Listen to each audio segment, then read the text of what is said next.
This Honda Element is throwing some transmission codes. In this case, it's the third clutch pressure switch. I showed you in another video, you can check it out, of how to pull the codes for the transmissions on these without a scanner. So check that out if you need to, but third clutch pressure switch. The easiest way to get to these is to just pop this bottom trim panel off. This goes up in here. It's held with just some... goes up in there. It's just held with some normal clips. Little kind you pop out.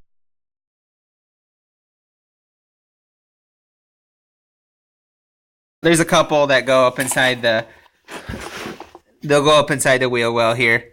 So just pop that off on both sides. This thing will come right out, no problem. But once you get that off, you can... you really... it only takes a minute. You can get a nice clean view of the third clutch pressure switch.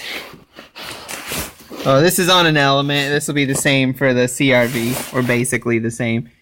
So you got a little hook right here. You take your flashlight or what have you and look.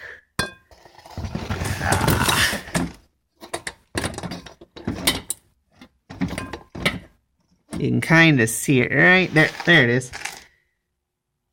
Let's see here. So that'll come off of there with a 7/8, or use metric if you want, but pretty basic. Just get a little catch pan, because a little bit of transmission fluid will come out of there. Not much. But I'm going to go ahead and replace that. There's your old sensor. Came out really fast. I mean, this whole job takes like 5 minutes. This did have a little bitty washer on it.